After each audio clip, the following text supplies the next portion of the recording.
All right, I'm John Boyd. It is my great pleasure to introduce Professor Kahneman today. And I just want to give you a brief background on his outstanding career.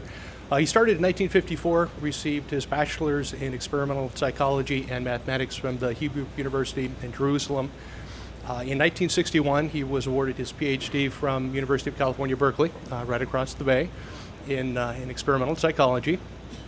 In 1979, he and his co-author Amos Tversky published their seminal paper on prospect theory, which started to change the way that people reframed the argument around gains, losses, and decision-making under uncertainty.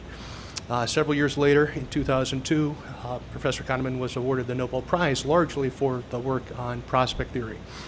And Nobel Prizes, I think, are always impressive. His perhaps more so because there actually isn't a Nobel Prize in psychology. He had to win his Nobel Prize in economics. And as far as I know, I think there's only one other person, one other psychologist, who has won a Nobel Prize, and that's Ivan Pavlov. And he may be a physiologist, we could argue about that. Years later, in 2007, psychologists tried to reclaim Professor Kahneman as one of our own when the American Psychological Association awarded him a Lifetime Distinguished Contribution Award. And today he is a senior scholar at the Woodrow Wilson School of Public and International Affairs at Princeton University. And he's here to talk about his new book, Thinking Fast and Slow. And Google's mission, which we all know, is to take the world's information and to make it more useful and universally accessible. And all information, all knowledge is important, but I think some, again, is more important than others, because the information that he'll present today, I think it's very personal. It's about each of us. And if you listen carefully and really understand what he says, it's going to change the way that you think about yourself and the world around you. So please join me in welcoming Professor Kahneman to Google. Thank you.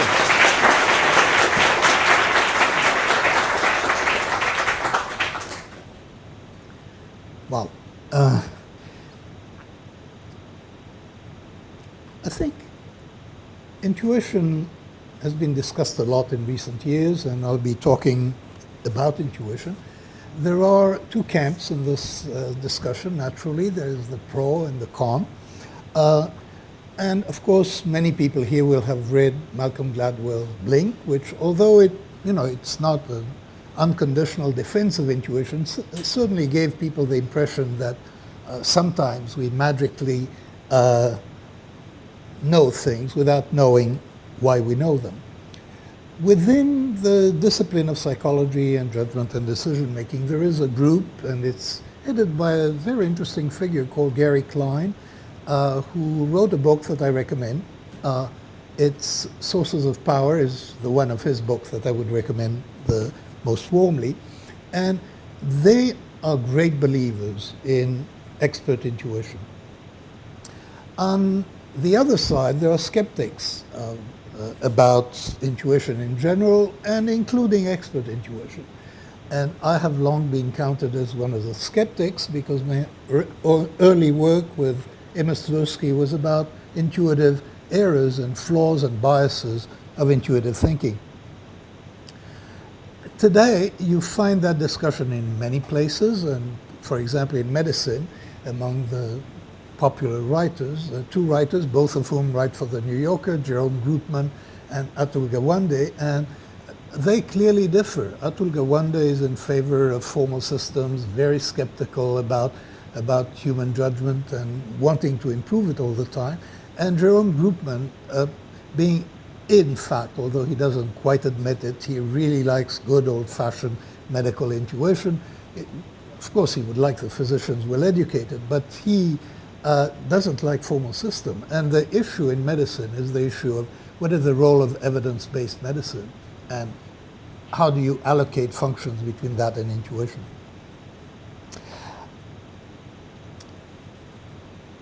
The background, actually, part of the background for what I'll talk today is a strange collaboration in which I engaged for about 8 years with Gary Klein, whom I mentioned. So he is the guru of a group of people who really, I wouldn't say they despise what I do, but they certainly don't like what I do, because they think that the emphasis on biases of judgment has drawn an unjustly unfavorable picture of the human mind. And by and large, I'm inclined to agree. So 7 or 8 years ago, I invited him and we worked together for a number of years trying to figure out what is the boundary? Where is intuition marvelous and where is it flawed, and can we tell? And I think we can tell. And we wrote a paper at the end of 6 or 7 years with a lot of sort of vicissitudes that we went through, since we basically don't agree. We wrote a paper, the title of which was On a Failure to Disagree, because on the substance, I think we know and we both agree where you can trust intuition and where you cannot. Emotionally, we haven't changed. He still hates the idea of biases and doesn't think that errors of experts are very funny, and I think that errors of experts are quite funny. So that's a difference right there. There are two modes of thinking that all of us are familiar with. And there is one mode, one way for thoughts that come to mind, and this is this. I mean, you know about this lady that she's angry just as quickly as you know that her hair is dark. And it's interesting to dwell a bit about this. This is not something, the judgment that she's angry or the impression that she's angry doesn't feel like something you did. It feels like something that happens. It happens to me. We have the basic experience is a passive experience in those judgments. And that is true of perception. When we see the world, we don't decide to see it. It is true of impressions, and it is true in general, what we call intuitive thinking. It just happens.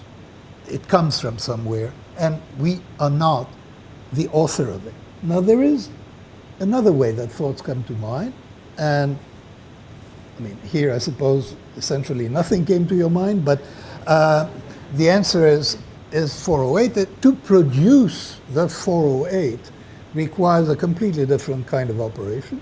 You have to retrieve a program that you learn in school. The program consists of steps. You have to go through the steps. You've got to pay attention successively to partial products and so on, and keep things in mind and keep the whole program in mind. And this is hard work. This is something that you do. It is not something that happens to you. And there are many indications that this is hard work. One is that physiology indicates that this is hard work. The pupil dilates. This is something that I studied many, many years ago. The pupil really, on a program like that, if you're on a problem like that, if you're going to do it in your head, your pupil will dilate. The area will increase by about 50% as soon as you engage in that, and it will stay dilated as long as you're working, and it will sort of collapse back to normal size either when you quit or when you find the answer. So this is another way thoughts come to mind, and this is definitely not the intuitive way. Here we feel a sense of agency, we feel something deliberate is happening, and a very important aspect of it, this is effortful, and what psychologists mean by effort is basically, if you want a quick introduction to what effort is, this is something you cannot do while making a left turn into traffic. You cannot do it, and you shouldn't try. And the reason is that there is limited capacity to exert effort. And if you're engage that capacity or those resources in one task, less is available for another task. Now, there is another function of System 2, and here I'm going to tell you a riddle. Most of you are familiar with it. A bat and a ball together costs $1.10. The bat costs $1 more than the ball. And of course, how much does the ball cost? How many people know this riddle, by the way? Oh, okay, so it's still usable. The point about this riddle is that the number came to your mind. And the number is 10 cents. And everybody, just, I think, maybe here, maybe there are exceptions, very few exceptions. People confess that the number 10 cents immediately came to mind. Now, it's wrong. I mean, 10 cents and $1.10 is $1.20, so that's not the solution. The solution is 5 cents. But what is interesting here is that at Princeton, at MIT, at Harvard, and I don't know about Stanford or Caltech, but about 50% of students ask this question of undergraduates, say 10 cents. And we learned something very interesting when somebody says 10 cents. We learned that they didn't check. Because if they had checked, they wouldn't say 10 cents. So there is a sense of confidence that people have, that these people in particular have. And it brings us to another function of what I'll call System 2. System 1 is the intuitive one. It performed those automatic and activities, and System 2 is the effortful one, the one that's the deliberate one. And the reason that I classify this as a System 2 operation is that self-control and controlling your attention and deliberate exertion of effort are impaired when by other activities. So if, for example, to give you a trivial example, if somebody is asked to retain 7 digits in their head and is then given a choice between chocolate cake, sinful chocolate cake, and virtuous fruit salad, they are more likely to choose the chocolate cake than they would if they were asked without 7 digits in their head. It takes some effort to control your impulses, even such mild impulses as a preference for chocolate. So, you should be aware of that difference between System 1 operations, the automatic ones, and System 2 operations, the deliberate ones. It comes very clearly when in driving. So driving is a skill, and any skilled activity, a measure of skill, is that things begin to happen automatically. So you can drive and conduct a conversation. You cannot make a left turn into traffic, but by and large, we can drive and talk. So driving is largely automatic. Braking, when there is any sign of danger, braking is completely automatic. That is, you can notice why you're braking, but you first respond, so that the response is immediate, it is fully automatic. Now, in some places, not here, where people drive in snow or ice, they learn about skids. And then occasionally, you'll find yourself as a driver in a skid, and then System 2 will be mobilized, because in a skid, you're not supposed to do anything that comes naturally to you. You shouldn't brake, and you shouldn't steer away from the skid. You should leave the brakes alone and steer into the skid. Completely non-intuitive. Now, when people have a lot of practice with skids, that too becomes automatic. So one thing that we can tell about System 1 and System 2, those two types of operations, is some of the basic innate operations, functions that we have, such as perceiving things, having emotional reactions to things. All this is System 1. We don't choose to do it, it just happens to us. But also, System 1 is where skill is. That is, when we get to be skilled at something, it becomes automatic and it demands fewer resources, and we get to be very good at it. Now, the issue of intuition, and here I'm not sure that, but I suspect that Malcolm Gladwell really did us a disservice by giving that sense that there is a magic to intuition. There really is no magic at all, and we should understand how it works. Intuition, and Herbert Simon, who was a psychologist and an economist and a political scientist and a Nobel laureate, Herbert Simon gave a very good definition of what intuition is. It is simply recognition. There is really no difference between the physician recognizing a disease, a particular disease from a facial expression or something, and a little child learning, pointing to something and saying doggy. The little child has no idea what the clues are, but he just knows this is a dog without knowing why he knows. And once you think about it this way, this really demystifies intuition to a very considerable extent. And it also leads you to a sort of a solution to the problem that Gary Klein and I were trying to solve. When can you trust intuition and when can't you? And then it becomes an issue of, is the world regular enough so that you can learn to recognize things? Or And then did that particular individual have an opportunity to learn the regularities of the world? And so the world of chess players is highly regular.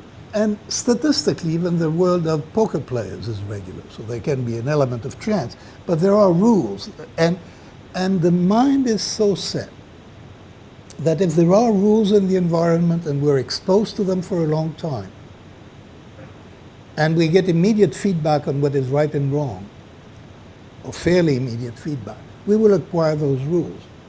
So all of us have expert intuitions, even if we're not physicians and we're not chess players, master chess players. I recognize my wife's mood from one word on the telephone, and most of you can do that with people that you know very well. All of us recognize a dangerous driver on the next lane. And we get cues, and we don't necessarily know what is the cue, but that this person is driving erratically and could do something dangerous. And this is a lot of reinforced practice, and we're very good at that. We can learn about those. There are differences among experts, among professionals, in the level of expertise that they have. And they depend in the level of intuitive expertise that they can develop. And so, for example, compare anesthesiologists to radiologists. Anesthesiologists get very good feedback and immediate feedback whenever they do anything wrong. They have all those measurements that are in real time, and they get the feedback. Radiologists get really miserable feedback about whether they're right or wrong. So you could expect anesthesiologists to develop intuition much more than you would expect radiologists to develop intuition. And so that is part of the answer about intuitive expertise. We don't need to disagree about that, because we know pretty much when intuitive expertise is likely to develop. And as I said, that means that intuitive expertise is not going to develop in a chaotic universe or in a chaotic world. So for example, I personally do not believe in that stock pickers, people who pick stocks to invest in, can develop intuition, because simply the market takes care of it. There isn't enough regularity in what's going to happen to prices for intuitions to develop. We also know about political forecasters. When they forecast long term, they are really no better than a dart-throwing monkey, and they're certainly not better than the average reader of the New York Times. In intuitions, and the reason it's not the pundits' fault, and that research has been done with pundits and with CIA analysts and with regional experts, it is really not their fault that they can't predict the long-range future, 10 or 15 years. They're quite good at short-term predictions. They're really not very good at all in long-term predictions. It's not their fault. It's the fault of the world. The world is probably not predictable. And if the world is not predictable, you're not going to predict it. When there are marginal situations where there is some predictability but poor, formulas do better than individuals. That is the domain where formulas beat individuals regularly, is a domain of fairly low predictability. Because when there are weak cues, people are not very good at picking them up and are not good at using them consistently. But formulas can be generated on the basis of experience, and they will do a better job than individual judgment. Okay, now I've introduced you to System 1 and System 2, and I've told you something about skill and about skill in System 1. Now I'd like to point out something, that we sometimes have intuitions, and that applies to political forecasters and to stock pickers and to all of us. We quite frequently have intuitions that are false. And they come to mind, and they are subjectively undistinguishable from expert intuitions. So I'm now talking of people who have intuitions that are not based on expertise. And they come, they're system one, in the sense that they are effortless and automatic. And where do they come from? And that is what I'm going to try to shed some light on in the rest of the talk. So I want to introduce you to system one. And first of all, let me get one thing clear because I might forget. I use system one and system two, those terms. They're very shocking terms in my discipline. You're really not supposed to do that. Because every psychologist gets taught fairly early, you're not supposed to explain what happens in the mind by invoking little agents inside the mind and explain what the mind does by what the little agents do. Those are homunculi, and that's a bad word in psychology. I'm going to use system one and system two absolutely as homunculi. So now, what do I have to say in my defense? First of all, well, I'm warning you, those are fictitious characters. They don't exist. I don't believe that there is such a thing as system one and system two. Don't look for them in the brain because they are not two systems in the brain of which one does one and the other does the other. So why am I using this terrible language? I'm using it because I think that is helpful. It fits the way our minds work. And to explain the background of that decision of why I use system one and system two, I refer you to a very good book that I really recommend because it's, in addition to its being informative, it's very, very entertaining. It's by Joshua Furr, and it's called Moonwalking with Einstein, and it came out earlier this year. And what the book is about, Joshua Furr he's a science writer, and he went to the memory championship of the United States. You might not know there is such a thing, but there is. So people memorize decks of cards and very, very long lists of things and perform feats that we think are completely extraordinary. Joshua Furr decided to find out what happens, and a year later he was actually the champion, the memory champion of the United States. And the book is the story of how he did it. And basically the story, which was known to the Greeks in some form, is that memory is very, very good at some things and terrible at other things. Memory is terrible at remembering lists. We're really not good at remembering lists. Memory is superb at remembering routes through space. That evolution has endowed us with an ability to remember routes and not lists. So now you can trick yourself. If you mentally you have a list and you want to remember the list, then you create a mental route and you distribute the items on your list along the route, and then when you want to remember the deck of cards or whatever it is, then you go through your route and you pick out the items one after the other, because that you can do. It turns out that something very similar happens in another context. People are very good thinking about agents. The mind is set really beautifully to think about agents.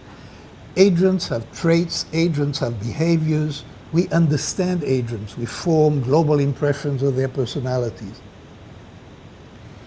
We are really not very good at remembering sentences where the subject of the sentence is an abstract notion. But an agent is very, very good. So just remember, whenever I say system one does X, what I mean is that X is a mental activity that can be performed automatically and without effort. You'll remember a lot more about system one if you think of it as doing things than if you think of those mental activities. It helps me think, and I think it helps other people understand.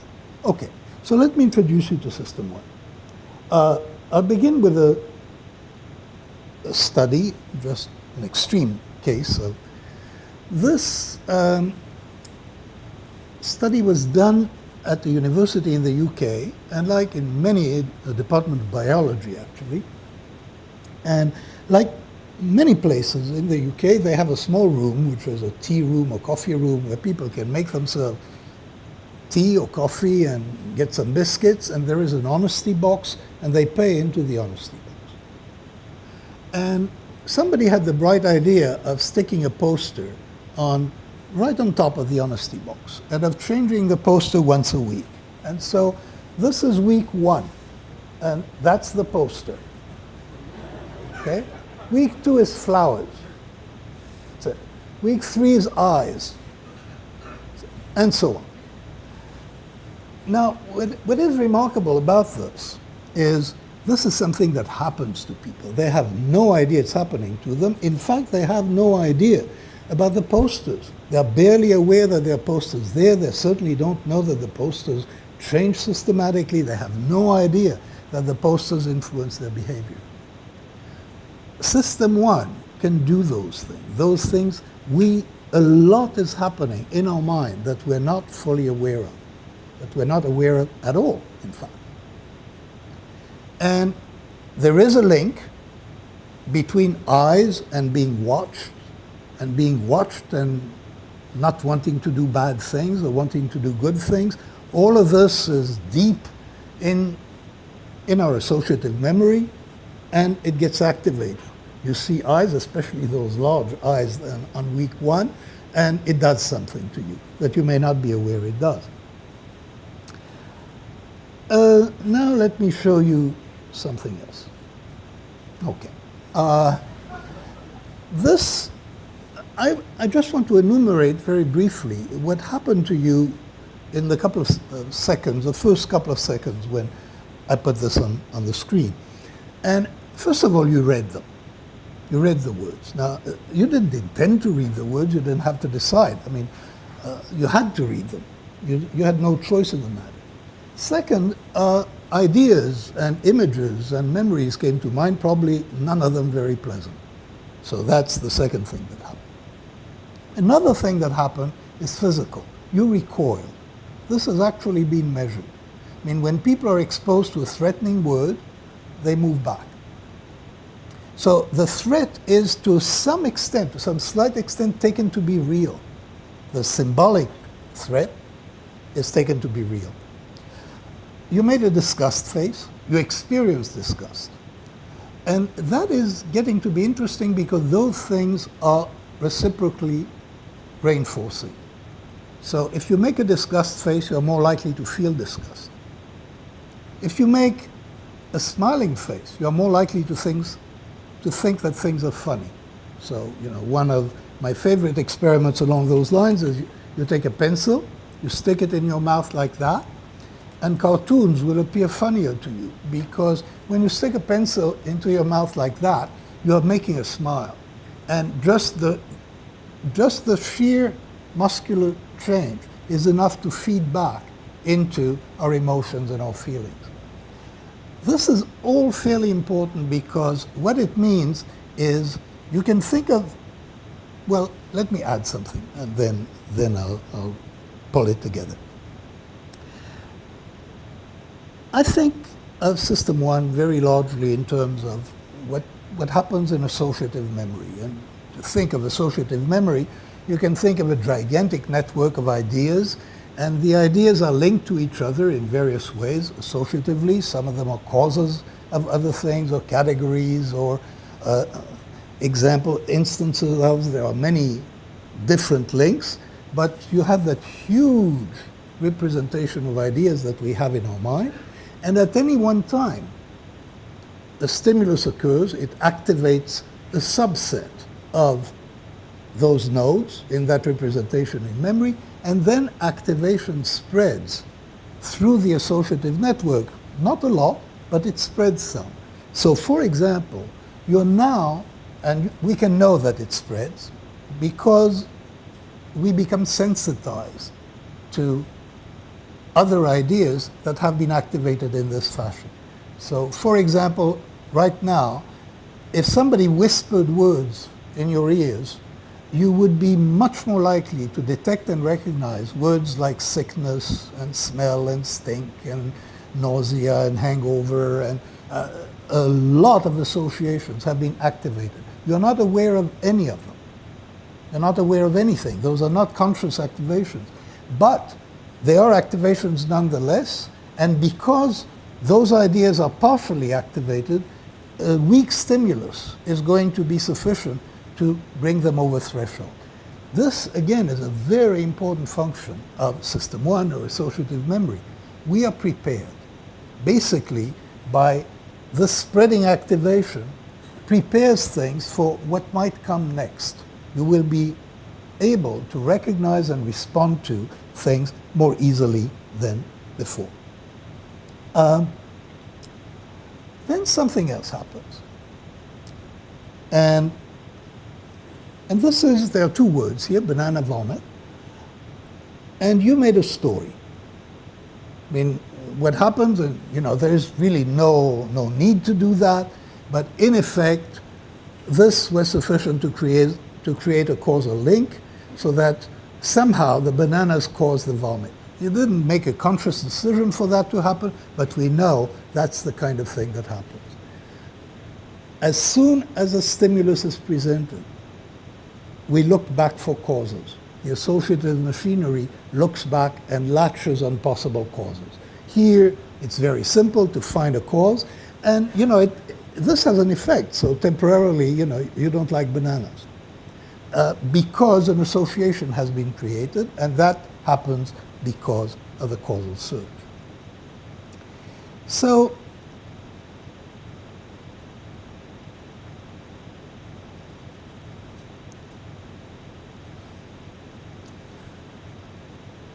this should give you a sense of one of the functions of System 1.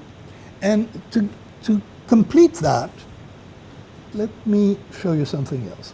So this is a famous psychological demonstration, but many of you might not have seen it. You read that as ABC. You read this as 12, 13, 14, but the B and the 13 are physically identical. So this tells us something quite important about the way that associative machinery and System 1 work on new stimuli. Everything is made coherent. So in the context of letters, that ambiguous stimulus is going to be read as a letter. In the context of numbers, it is going to be read as a number. What is quite important, there are two aspects here. One is the coherence, and the other is that you're not aware of the ambiguity. The ambiguity is suppressed. That is, you just get one interpretation. In this case, it's a coherent interpretation, and that is the way that the system works. It generates associatively coherent representations or reactions to situations.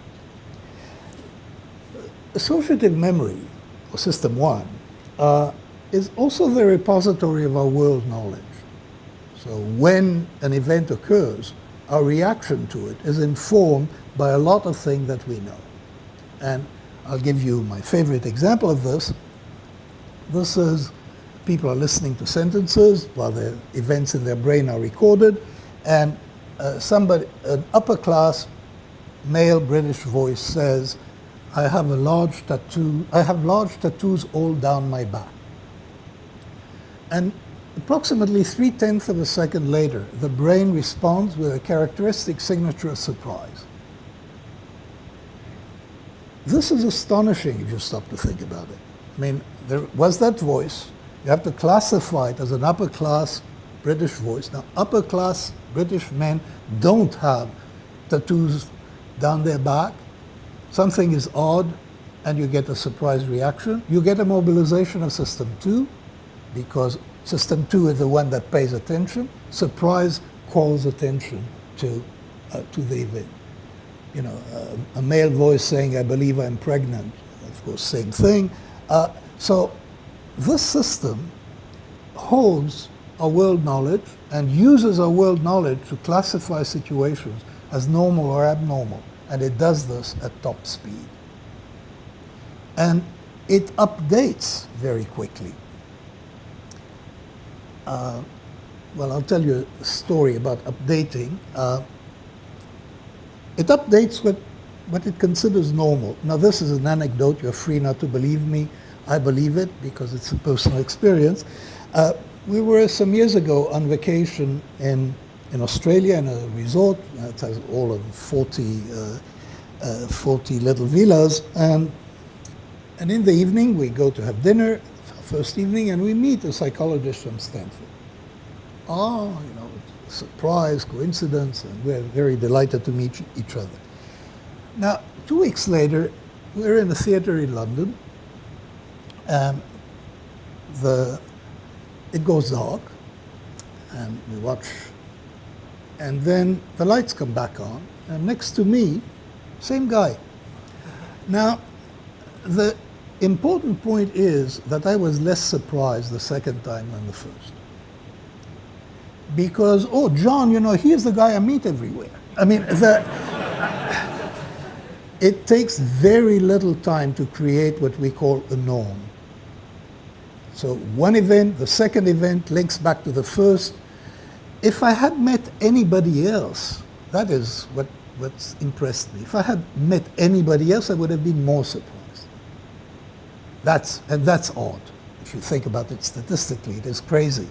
But in fact, it was very clear that, and I wouldn't say that I consciously expect to see John wherever I go, but I, if I'm going to meet someone, I'd be prepared to meet John.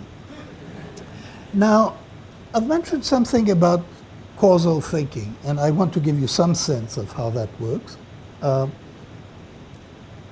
So it's a question: which is more probable, that a mother has blue eyes if her daughter has blue eyes, or that a daughter has blue eyes if her mother has blue eyes?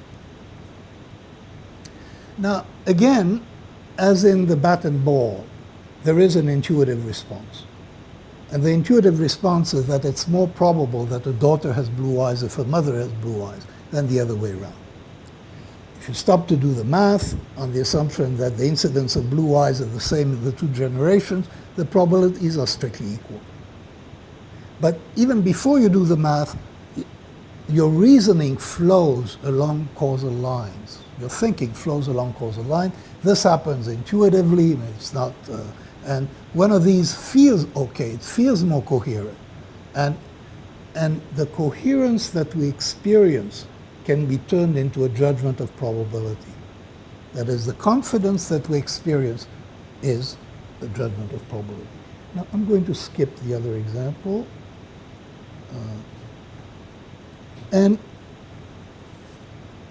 Okay. I said earlier that people have intuitions that are not necessarily true, and that people are confident in judgments that are not necessarily true. And I would like to sort of present a tentative theory about how that happens. And the general idea is very straightforward. When we're asked a question that we cannot answer, typically, System 1 is going to come up with the answer to a related question that is easier. And it's going to use that answer to the wrong question, to the question that hasn't been asked, in place of the question that was asked. We call that a mechanism of substitution. It's substituting an easier question for a hard one. It happens automatically. People are not aware that it happens. And it is the source of many intuitions that don't come from expertise, and they're much less likely to be correct than the intuition that do come from expertise, but they come with equal confidence, or just about. So there are several mechanisms that take part in this substitution thing, and I'd like to introduce them. One of them, which I call the mental shotgun, is that when you are trying to instruct it to perform an operation, you typically perform other operations as well that are related to it associatively, are related to the target operation, but they are different. And my favorite example is, I'll say words, and you are to judge as quickly as possible whether the words rhyme or not. And the first pair of words is vote note. It's easy. The second pair of questions is vote goat. And vote goat is substantially harder than vote no. Why? Because although nobody asked you to, you spelled. And vote goat, there's a mismatch in spelling, and although they rhyme, at least as I pronounce them, just as well as vote note, you have a conflict, and the conflict slows you down. So typically, we compute more than we intend to compute. And that allows for substitutions to take place. So let me give you an example of a substitution here. The question here would be, which of the three figures is larger on the screen? And the answer is they're equal. All three figures on the screen are of equal size. But it's a very powerful illusion. We see the figure on the right as larger than the figure on the left, and we see it because you cannot help it. Although you were told to think of it as a two-dimensional object, you compute the three-dimensional solution in which the object on the right is in fact larger than the object on the left, and that is what you see. There are many other examples of this general process. Another one I like is, I call that the dating heuristic. Students are asked in a survey, they're asked two questions. One is, how happy are you? And the other is, how many dates did you have last month? And if you ask the questions in that order, the correlation is essentially zero. Turns out that there are many things in life that determine happiness, and dating is not particularly important. You invert the order, so you ask people, how many dates did you have last month, and how happy are you with your life as a whole? Correlation is 0.66. And what has happened, and this is both a heuristic and an example of what I call the focusing illusion, that you have an emotional reaction to, the student has an emotional reaction to the question about number of dates. That emotional reaction is sitting there, then you're asked a related question about happiness, and without knowing that you're doing this, you substitute one for the other. And you can do it with many different questions. Now, it's not that people are confused about what happiness is. They know that happiness is not the same as, satisfaction with the number of dates. It's just that this is the answer that comes to mind to the happiness question. There has been substitution, and you're not aware of it. Now, there is a process that is essential to this, and this is another strange ability of System 1. We can map intensities across different dimensions. So I'll give you my standard example for this. So it's about Julie, who is a graduating senior, and she read fluently when she was age 4, and the question is, what is her GPA? And the odd thing is that you know what her GPA is, pretty much. At least you have an idea. I mean, it's clearly above 3.2, it's clearly less than 4, about 3.7, which is ridiculous, of course. But how do people get to 3.7 or somewhere like that?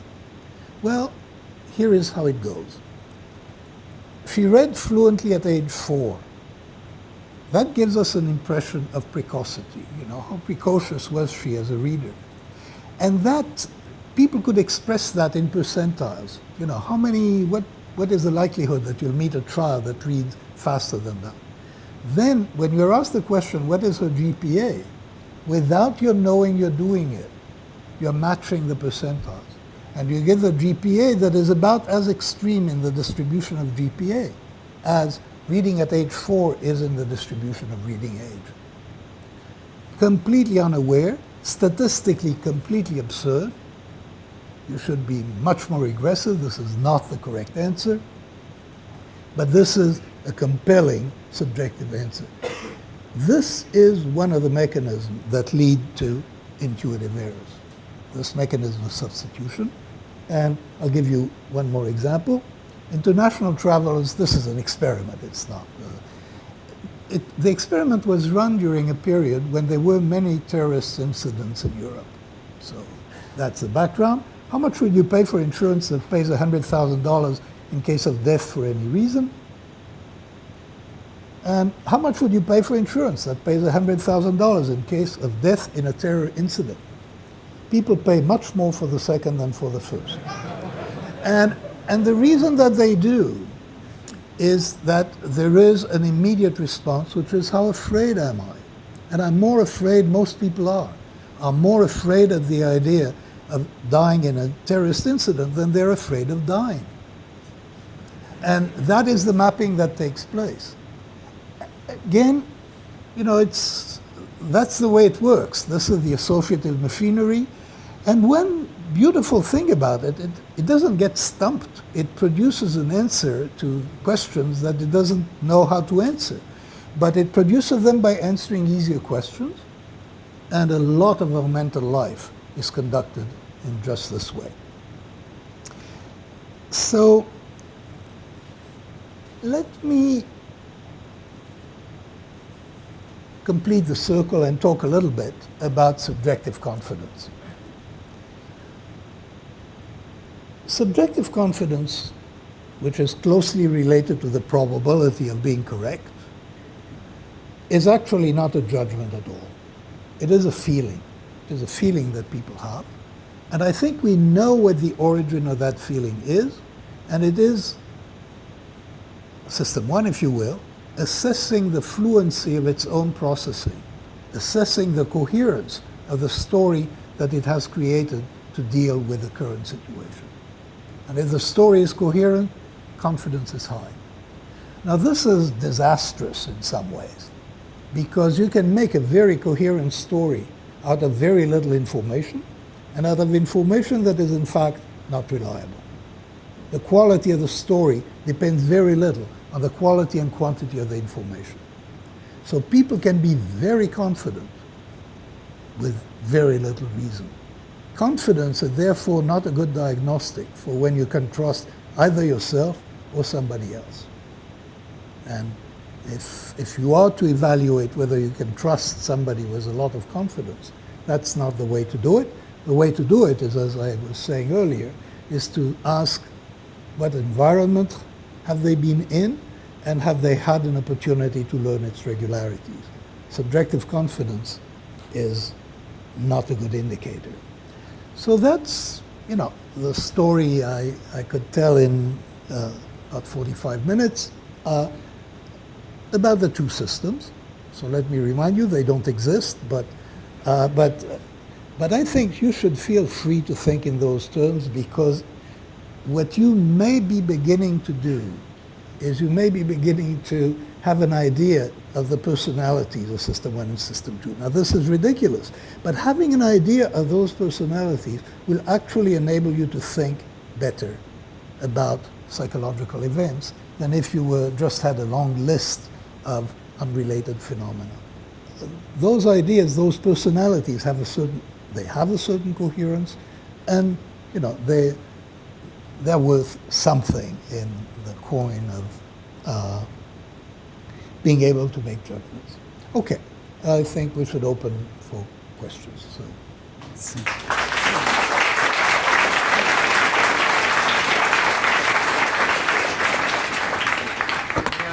We have the mic up there, and I also have handheld mics if somebody has one for questions.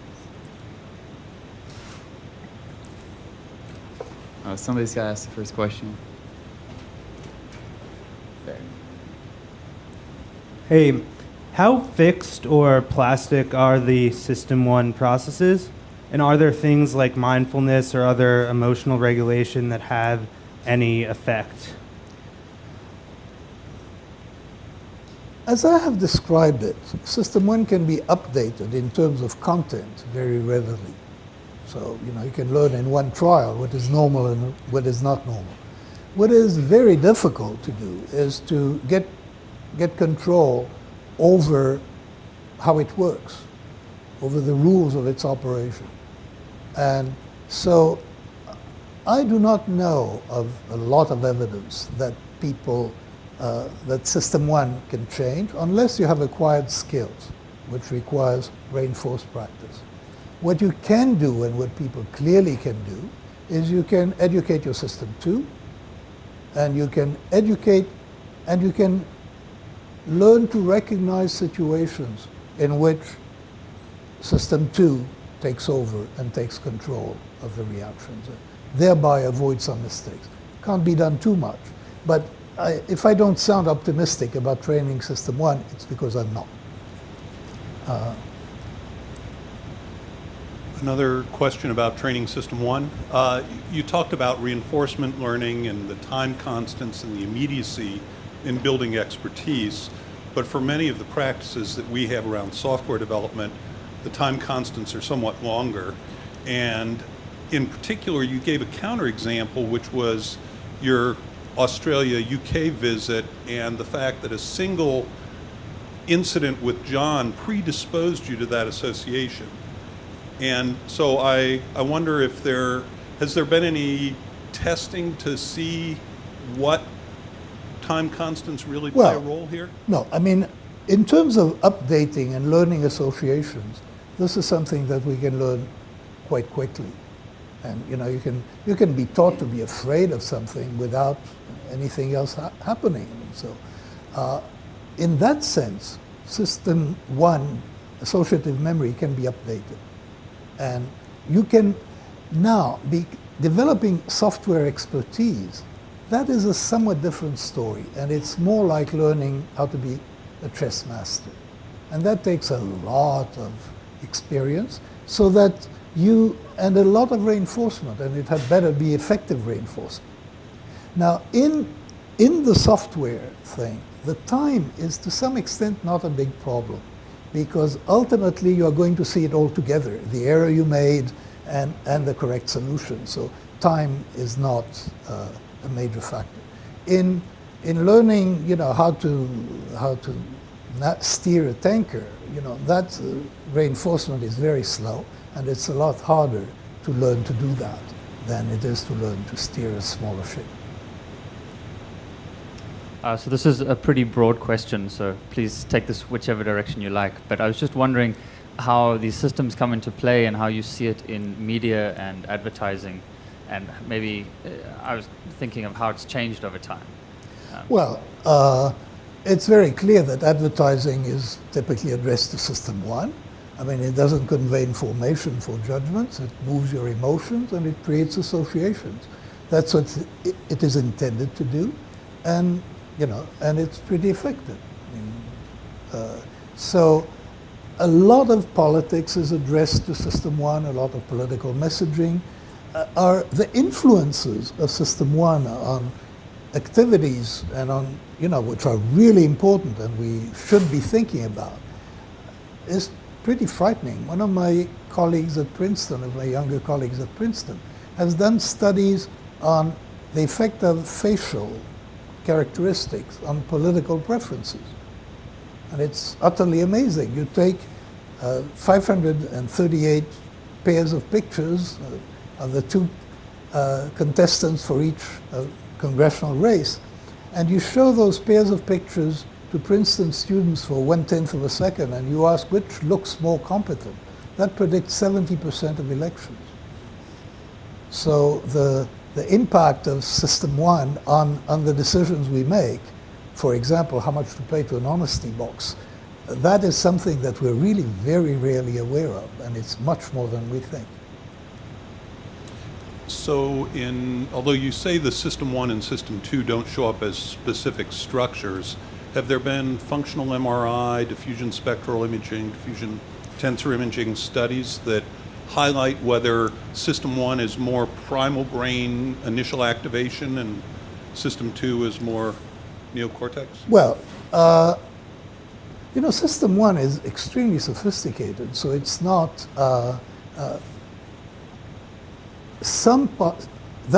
that is in part why I don't believe that there is any simple representation in the brain of those two systems, because what I've called System 1 operations, by their characteristics, include both innate responses and highly skilled responses.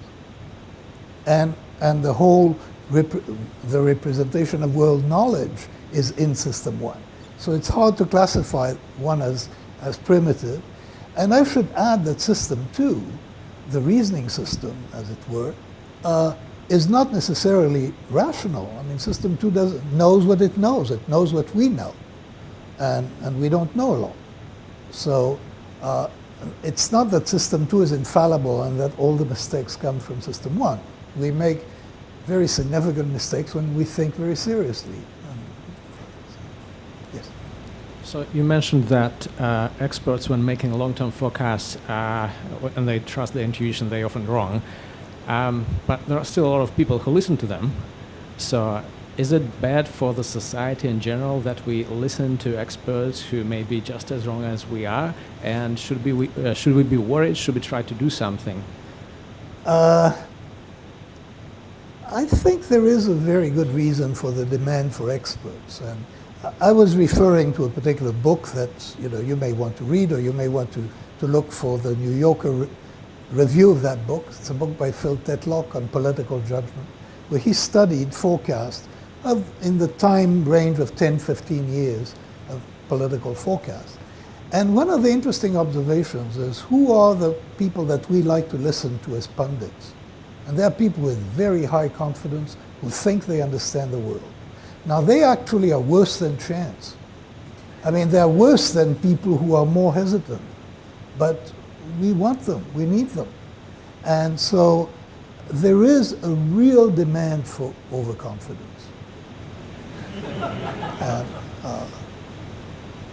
So as you were going through all the slides of the various illusions, by the time you came to the three figures on the screen, I guess I was expecting that, okay, there was something. So even though the figure on the right looked bigger, I looked again and I was like, okay, they're the same. Now, was that system 1 or system 2? well, that is clearly system 2, and that is the way that we can learn to overcome illusions, both visual and cognitive. You still see it as one larger than the other, but you know that when you see a display like that, you shouldn't trust your eyes. And to a similar extent, you can recognize that you're in a situation where somebody is having too much effect on you because she's very eloquent, but the content may not be there, and so you force yourself to be skeptical. Right. So is there any research to that effect, that people who are aware, let's say, for example, that advertising is going to have an emotional effect on them? Is there any let's say if I'm aware that advertising is supposed to have an emotional effect on me, activate system 1, will I be better suited to sort of ignore those things? I mean, you certainly are going to ignore it better than if you didn't know it. But whether you're capable of ignoring it altogether, that I'm much more skeptical about. I mean, the real thing is not to expose yourself to it. Because once you're exposed to it, it's going to affect you. And those effects are the cues in our world that we're not aware of, can be extremely powerful. There is a whole line of study. It's not exactly to your point, but I must tell you that story. There is a whole line of studies on what happens to people when they're exposed to the idea of money. And for example, they perform one task and there is a computer nearby, and on the computer there's a screensaver, and the screensaver are dollars floating in water, dollar bills floating in water. That makes you selfish. It makes you reluctant to ask for the help of others. It makes you put your chair further away from the chairs of other people when you have to set up an interview situation. It has effects on all sorts of behaviors that people are completely unaware of. And the links are symbolic, and you can be aware of that. How can you resist it? We are exposed to money, and it's going to have some effect. Now, if you're designing an organization, or if you're designing an environment for people, you can create an environment that will remind people of money all the time, or you can create an environment that will remind them of other things, and that will control their behavior to some extent. Although possibly not one of the big 5 in the personality trait categories yet, have you developed any empirical testing that ranks people on a scale of 1 to 2 and shows where they fall in terms of default behaviors? Well, there is a relevant scale on the activity of system 2. And the bat and ball question is actually a very, very good question. And there are several examples of this. My former colleague and postdoc Shane Frederick developed that test. It's called the cognitive reflection test. And the people who fail that item, that is, who say 10 cents, they are different in some interesting ways from the people who who are better able to make it. And let me give you an example. You ask them, the standard Amazon question. So you've ordered a gift for yourself.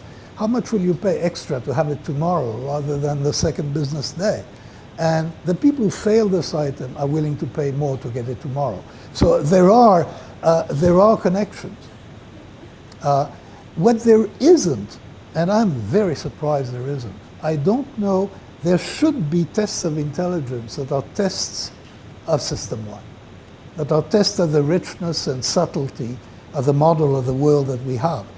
All the intelligence tests that we have are tests for System 2. They're reasoning tests. We don't have, and I wish somebody would develop it, and I hope somebody will, but that we don't have at the moment.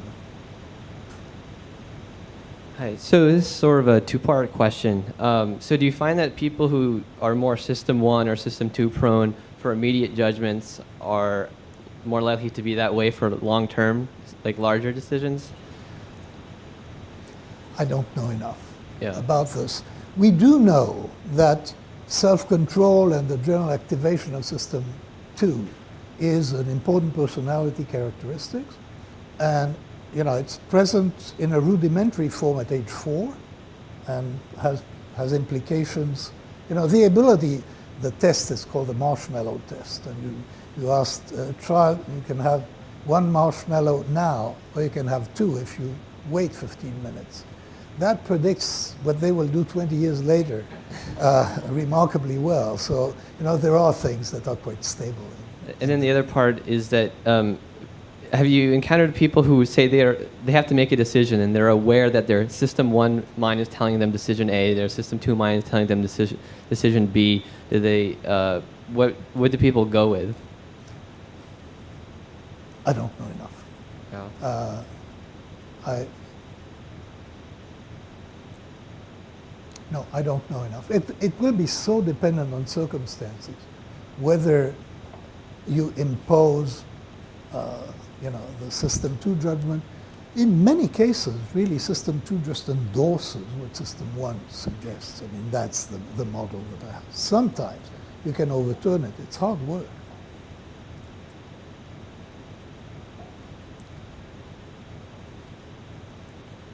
Thank you.